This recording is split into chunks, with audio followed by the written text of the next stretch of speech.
Thanks for tuning in to the Mission Matters podcast, where we feature successful, mission-driven leaders committed to creating a positive change in the world.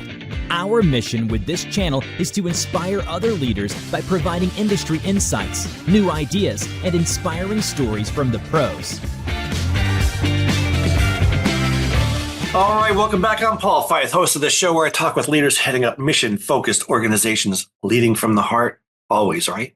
Inspiring others and making a difference in our communities far and wide. I just added that last part just now. This episode is sponsored by Paul Gregory Media, a certified B Corporation. To learn more about what Paul Gregory Media does and what a B Corporation is, I don't know. I should know, right? I do know. Of course I don't. Visit paulgregorymedia.com to learn more about that. I always say, well, most of the time I say, I am so excited about this particular episode, but this time I really mean it in such a way that I feel like I'm talking to a celebrity that I've admired for many, many years. Her name is Karen Wells. She's the Chief Operating Officer of Make-A-Wish. And help me out, Karen, is it Make-A-Wish America or Make-A-Wish Foundation? Make-A-Wish America, yeah, which is our national office.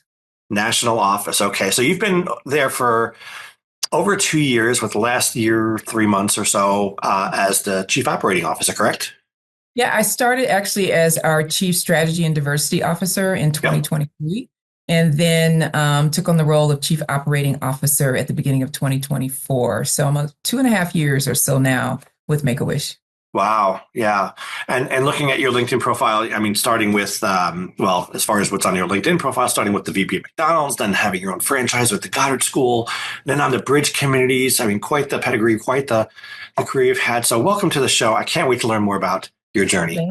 Thank you. I'm really excited to be here. And I know you and I have been talking about having this conversation. So I'm so excited, and listening to the folks you've already brought on the show. Certainly hope I can contribute in some way today. And I'm going to apologize because you are sort of an idol of mine. So if I fawn a little bit over you, don't be embarrassed. I'm just really looking forward to. Oh, I didn't know all these things. I'm so honored to be here. Now you put a little pressure. So I hope to not. No pressure. I mean, and it's because I heard you do a keynote talk at the Giving New Page Valapalooza event in 2023, I think it was.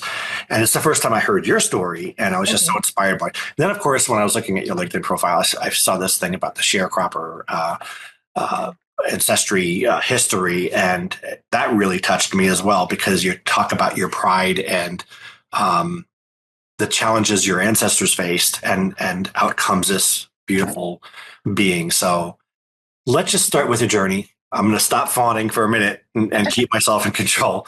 Tell us about your journey. Go back as far as you want, but what led you to this career in nonprofits, and what led you to eventually Make-A-Wish America? Well, thank you for the intro. And I wish I could tell you I had this thought out plan that would land me here in front of you today, but I really didn't. I come from very, very humble beginnings. My mother was my shero. I always say she had an 8th grade education. Raised 7 children in the home, 3 sets of twins. She had a total of 10 children. I'm the youngest of the last set of twins. And we were in rural North Carolina. So the post that Paul was referring to was my post on the last day of Black History Month, that I wanted to just share a picture of a sharecropper's home, because as far as I can go, and I'm still trying to go even further, my great-grandfather was a sharecropper and had 3 generations of families living in about 700 square feet in rural North Carolina, and descendants of slaves there in North Carolina as well. And then there was my mom. And so I just consider myself really blessed, and I'm just so not confused about that. I really am. I have had mentors that have guided me. I have had shoulders that I'm standing on, trailblazers in front of me. And I think the thing that kept me going throughout my journey of navigating poverty as a child, then playing basketball, mixed reports on whether I like that sport or not. But if you'd like to learn more, I'm happy to share that. But it was a means to an end, because I ended up getting, I was a scholar athlete, Division I school, Xavier University in Cincinnati. And had I not had that opportunity, I don't know that I would have been able to go to school. I am a 1st-generation college graduate, and I don't take that lightly at all. But my motivation, when I think about my journey and my family, was to not be poor. I wish I could say that I thought I was going to be, vice president of anything. I didn't even know that role existed. I just wanted to work hard that I could help so that I could help my family, help my mother live a life that she was able to live in her latter years that she wasn't in her former years, as well as have a foundation for my children so that they would not live what we lived. And that clearly was the foundation of my work ethic, really. The rest of it, I did work hard, so I'm not going to, everyone always says, don't say you didn't work hard. I did work really hard, but I also had so many people supporting me and showing me the way. And so from college, I started out in sales for M&M's. I work for major brands and major organizations. I don't know how that happened, but every place I've been, they've been first in class in their space, first or second, mostly first. And so that piece, I think, is just a remarkable way to learn in the nonprofit, for-profit space. And so went from college to the for-profit world, M&M's, a small stint there. And I was trying to sell McDonald's some Snickers bars on the front counter. They said no to that, but they invited me to come in. And 20 years later was this career between marketing, operations, innovation, and strategy as an officer there. So, which was great. And then I off-ramped. So many people don't know that I left really at the brink of about to be promoted to a higher level, senior vice president. And I realized that I needed to be home for my teenage children. And so I would say teenage years are even more difficult than the former years, quite frankly. And so when I came home, had a chance to spend time with my children, as well as take a detour and start in the entrepreneurial world as franchisee and owner operator of the Goddard School for early childhood development. So McDonald's was the number one franchisor in food service. And then I became a franchisee of the number one franchisor of early childhood development. And so from franchisor to franchisee, two totally different worlds. I will tell you that. But my McDonald's experience prepared me for that role. And that's where I discovered this passion. I knew it with my mom, but this passion for helping children and families and seeding into the lives of the next generation. And so at the Goddard School was really infant through 8 years old. So we served hundreds of families and watched them. I mean, some of the children we served are now in the 8th and 9th grade, which is insane. But I just started to discover my love and passion for helping families and children. And when we sold the business, to be able to go to Bridge Communities, where I was on the board there for several years, then I took time off because we had a small business. And I could have never written this script in a million years that I would be able to have these experiences that are so vastly different and yet so much the same. And work for an organization that I volunteered for and had a passion for, because the families at Bridge was my family growing up. I wish we had a Bridge Communities that provided transitional housing for families facing homelessness, an apartment for 2 years, rent-free, with mentors to help you. And, you could save money like that. I don't think they would have had an apartment big enough because my mama had said 7 kids, but that would have been an amazing opportunity for us. And so it just fueled that passion from when I grew up that I could contribute in some small way to families reaching self-sufficiency. And that journey continues with Make-A-Wish. And so working with families and children once again, and helping them in a traumatic situation with a critically ill child. So I wish I, had more I could share with that journey. I think the theme throughout is the foundation of my faith and those that have come alongside me and have supported me, and really leaning into helping other people and servant leadership. It almost sounds like, though, there was a certain entrepreneurial mindset in you, right, with owning the business and trying to sell the candy bar to McDonald's. But also, I like the fact that you really didn't know what you wanted or what you really liked and enjoyed until you were serving children and families at Goddard. Yeah, it really was true. And I think, and even that, owning a business is hard, as you probably know. And we had some lean years, particularly we built the school from the ground up. And so, those first 3 years, you're building clientele and you're building families and you're building a reputation. And my ex-husband, my husband then had a kidney transplant during that time. So there was a lot happening. Mm. But at the nucleus of that, between making sure that you didn't catch a cold because there's a lot of little germs there in a childcare area, but in between all of that, the thing that really I got a lot of delight and hope from was working with the families and seeing the children grow. Like the Goddard School is a school, curriculum based. I mean, we did science projects with 3-year-olds. They were dissecting frogs and understanding the heart and learning to read at a third grade level by the time they left pre-K. So it was really much a school. Oh yeah, the Goddard School is an amazing brand. And so it was really an opportunity to see that level of growth. It was, and to see the parents' appreciation and to know that they're dropping children off in our care. That is a huge and scary responsibility. And so I could not have weaved that together if I had tried to write it out on families and children. I'm just curious, and we don't have to spend a lot of time on this, but what made you decide to buy a franchise for Goddard in the beginning, in the first place? So I have to give my ex-husband a lot of credit on that. I really thought that I knew a lot because McDonald's teaches you the basics of everything. I think McDonald's is the foundation of the type of leader I am today because I had an opportunity to, lead in so many different departments and travel around the world and all things I would have never dreamt of. So I was foundationally ready to go. But the original plan was, my mistake was that we would own this business and I would be home eating bonbons, waiting for the kids to come home from school. And Grundy my ex-husband would be at the school and I could do, some light paperwork at home. Now, the one thing that I missed in all that just is not what happens. And I don't know how I missed that, as close as I was to watching new owner operators come. I don't know how I had that gap, but I did. And so the work in those first 3 or 4 years was harder than I could have ever anticipated, and 2 teenage children growing up. But I had the flexibility to be home and do what I needed to do when I needed to do it. So I felt really confident that we had, the experience to run a franchise because of all of the roles I had at the McDonald's Corporation. I think you just summed up entrepreneurship in a nutshell. And I don't know if you even knew that. What I say? You've got the flexibility that you wouldn't have anywhere else, but everything else is infinitely harder.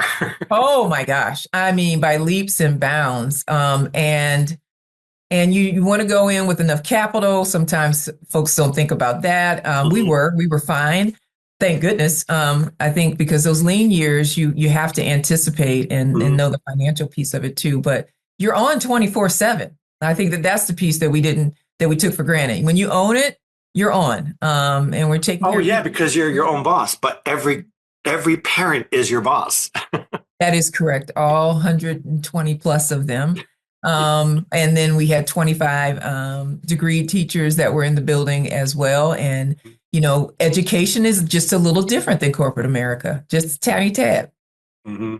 Yeah. Wow. So it was good. It was, I won't, there were some hard years, don't get me wrong, but man, it was such a big part of my journey. I think it aptly prepared me for the role that I'm in. It was so complemented by the journey at the McDonald's Corporation, prepared me for the Goddard School, and Goddard School really prepared me for the role that I'm in now. I just think there's just so much synergy. Wow, that is quite the tale. And for the McDonald's Corporation, were you in the Oak Brook office? Oh yeah. So I started in the regional office in Raleigh in marketing, and then I was selected to be in an accelerated operations program. So as I describe it, I took off my acrylic nails and corporate attire and put on a uniform and worked in the restaurants in an accelerated program, ran a restaurant, was a supervisor, and then ended up being a regional VP for about $1 billion in revenue. Oh, wow. Wow. Mm-hmm. So that experience combined with Goddard prepared you for Bridge, which prepared you for Make-A-Wish. Wow. It's kind of that zigzag way It is. Okay.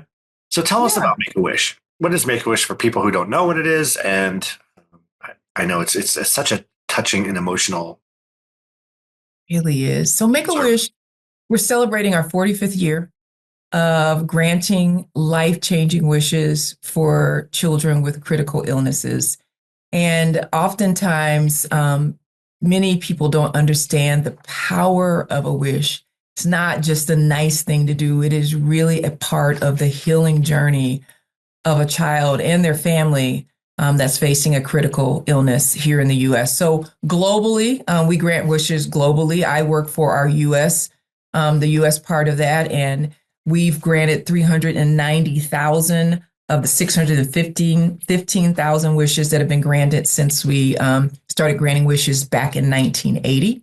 Wow, the lion's share. That's half.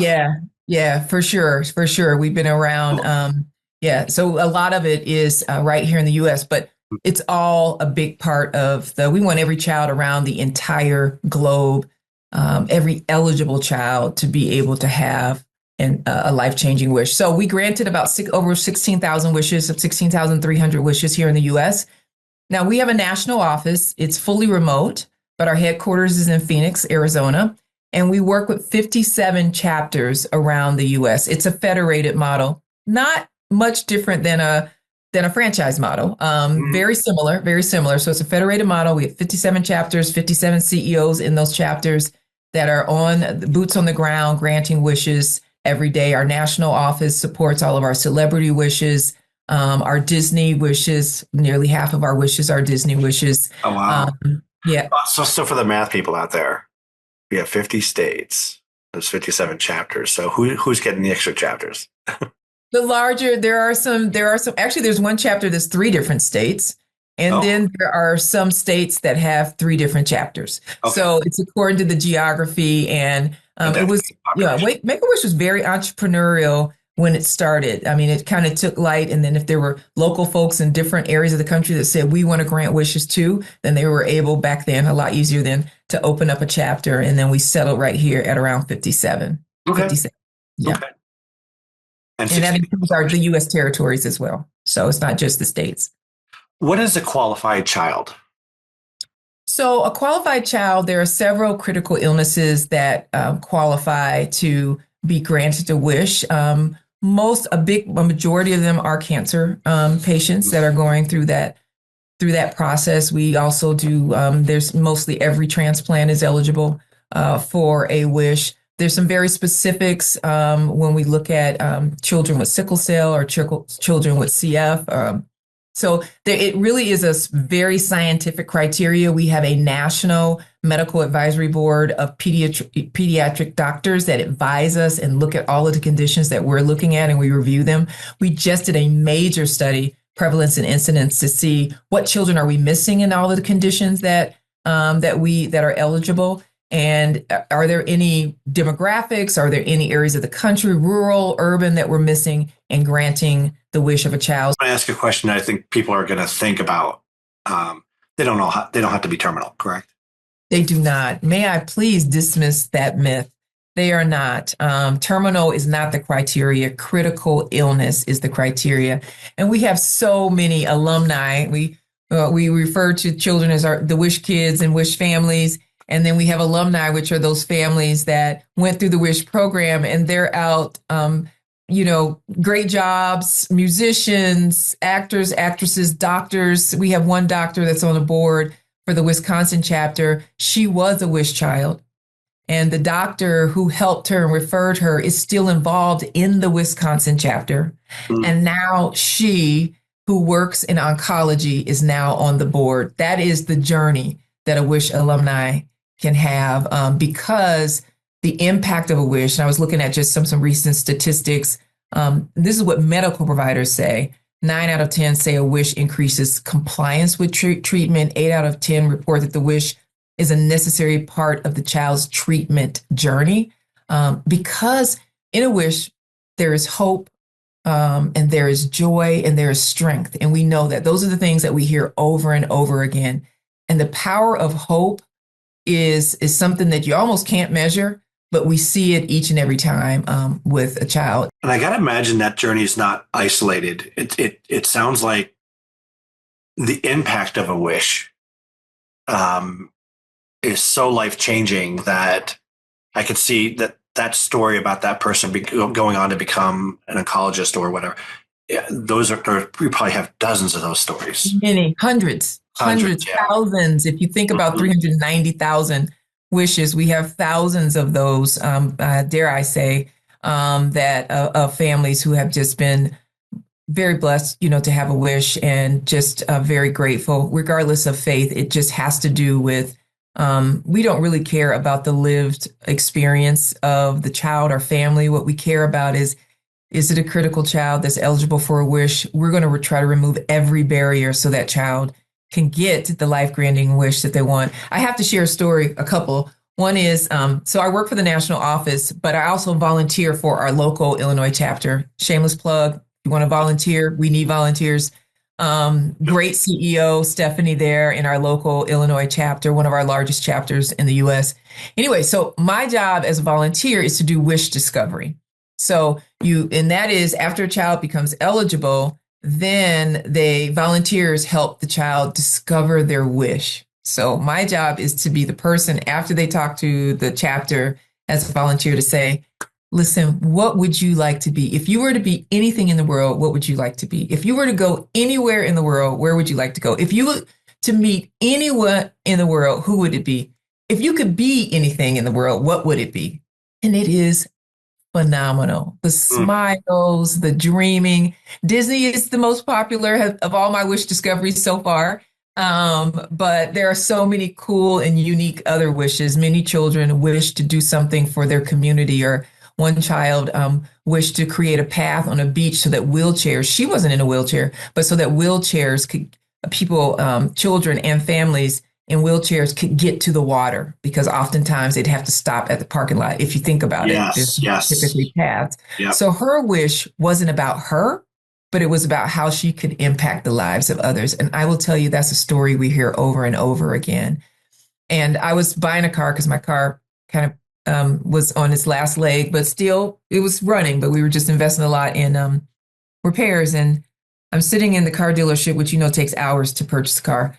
And so I was sitting in the car dealership by this family that we had not said anything for, 2 hours. So our salespeople leave. The gentleman's really nice. And he's like, hi, what's your name? I shared my name. I said, hi, what's your name? And he told me his name. And then, of course, in typical middle-class fashion, we went straight into, so what do you do? Or where are you from? And so I shared my story. I was in Lamont at the time. And I said, I'm from Naperville and I work for Make-A-Wish. And I would say he was in his late 40s, maybe early 50s. Okay. Began to cry immediately. I'm like, what is happening? Right there in the dealership. Right there. And I said, what, is everything okay? Tell me more. What's going on? He said, my son was a wish kid. We just came back from Hawaii. It was the most life-changing event that we've ever had. The way the wish team treated our family. And he was like, wait. I want to get my wife on the phone. So he calls his wife. Like, we're just sitting there. And I said, what did it really mean to you? And his wife just said, it was just a slice of normal. Because when you're going through the journey of trauma for a child, there's just so much. Those families, the children and the children themselves just go through so much. And he just began to weep. His son was granted a wish right before COVID, but couldn't take it until after COVID. And he wanted to go back to school. And so they finally went. He's 20 now. He took it, I want to say he was 18 or 19, second year college, fully recovered from cancer, was diagnosed when he was 15. And they just said their lives have just never been the same. I can't tell you, Paul, how much that happens. Wow. And he thanked me. I had nothing to do with the wish. Right. I always feel, I want to thank the chapter. I mean, I'm a part of the wish family, sure. But they see, all of us as a part of the solution. Yeah. It wants to express how much the organization meant to his family. Yeah, it was beautiful. And it happened so much. Wow. That's got to be one of the most fulfilling parts of the job.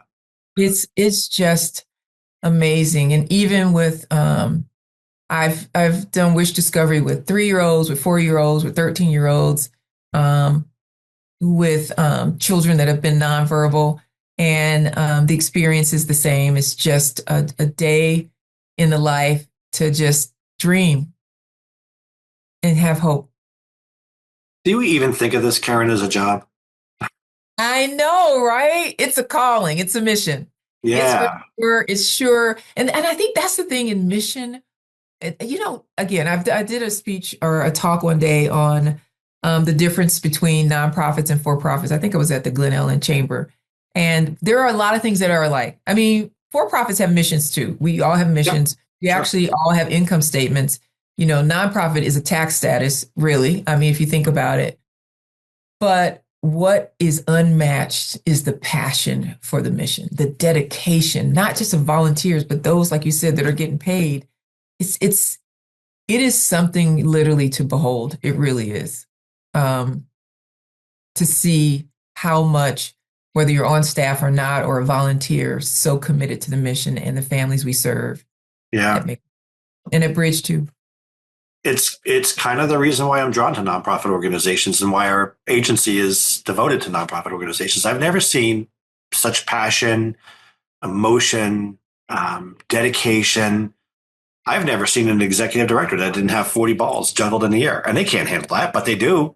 Yeah, I think at Bridge, at Make-A-Wish, at all the organizations I'm honored to serve, I've been a big fan of Loaves and Fishes here locally too, and sit on the board there.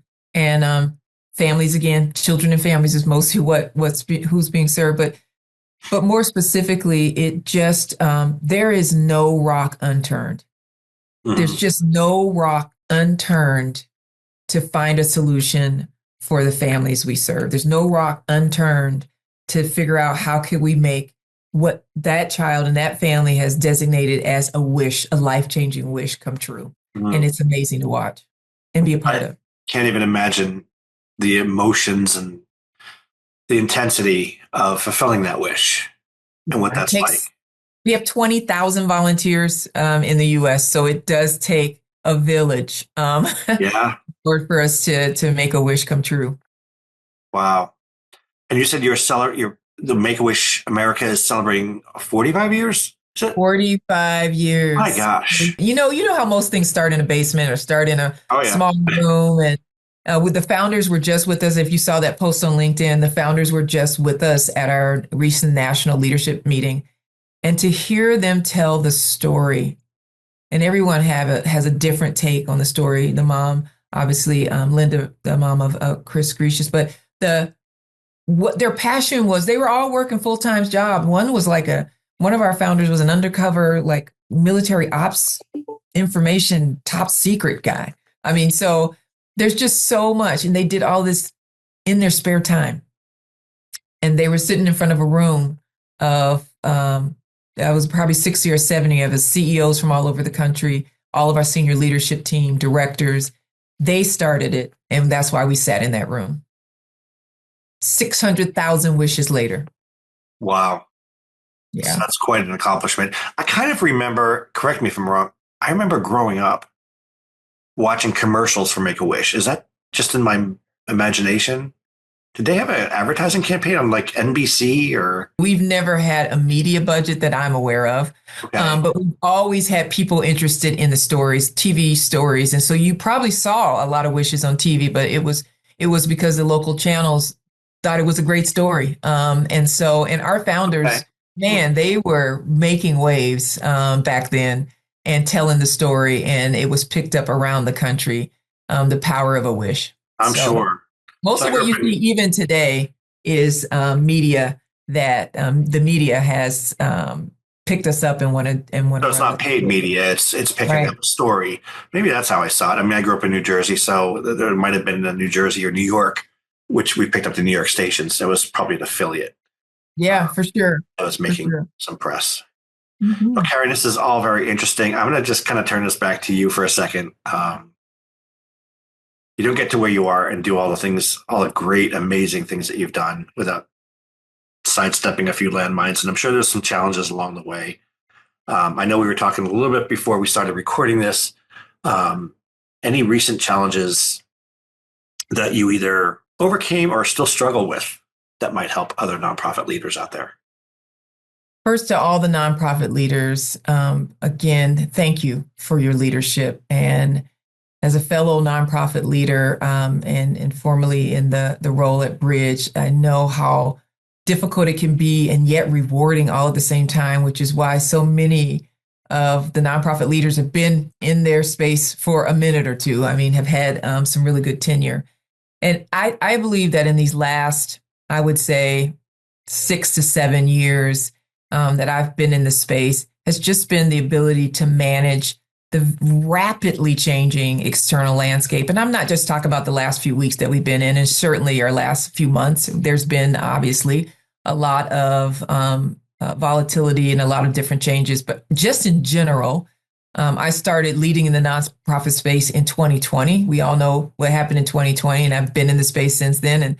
And I don't know if it was different before I came, but there is this new normal is just a lot of managing a lot of different variables at the same time, many things we cannot control, many things that impact the mindset of a donor, many things that impact the economy. Yes, the whole world has to manage through that, but I so admire because the nuance of stewardship and donors and grants and external landscape and understanding, how that's going to impact not just our budgets, but how's it going to impact the families or the mission is just, it's a lot and it takes really gifted people to do it. And I'm so excited to be working around a lot of really gifted people who are managing through this ever changing, rapid landscape.